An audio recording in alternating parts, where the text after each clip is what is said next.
께서 현안 발표를 시작하시겠습니다. 존경하는 국민 여러분, 그리고 언론인 여러분, 정부의 검찰개혁 방향과 관련해 말씀드리겠습니다.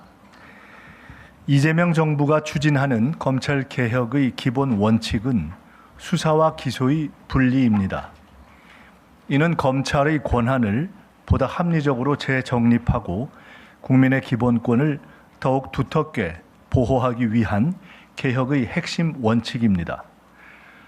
저는 이러한 원칙에 따라 검사의 보완 수사권은 폐지되어야 한다는 입장을 일관되게 밝혀왔습니다. 그리고 그간 정부에서 논의하고 청취한 다양한 의견을 감안하여 보완 수사권 폐지를 정부의 기본 입장으로 최종 정리했습니다.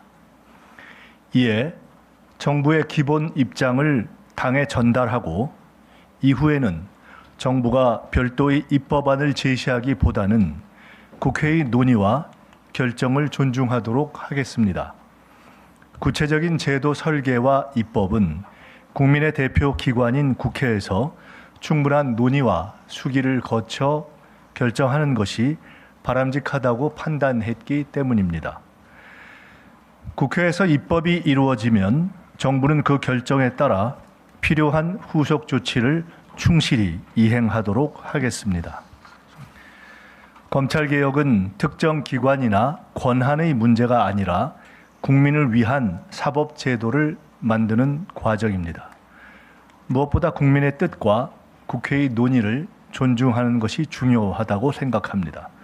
앞으로 국회에서 다양한 의견이 충분히 논의되고 국민의 민의를 바탕으로 합리적인 결론이 도출되기를 기대합니다. 감사합니다. 이상이 검찰개혁과 관련한 정부의 입장에 대한 발표문 전문이었습니다.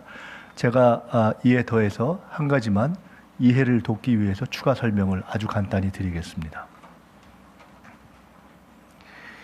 2차로 나누어서 검찰개혁을 실시한다는 당정 합의가 있었습니다.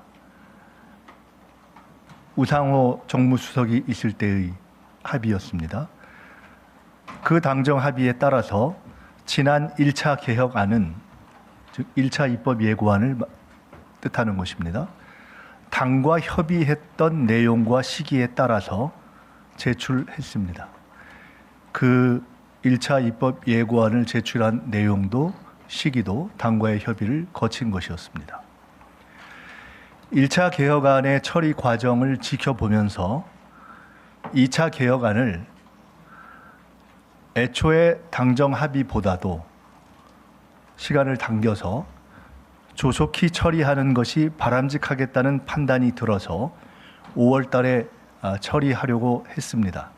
그것을 당에 제안하였으나 당의 요구로 이를 연기하였습니다.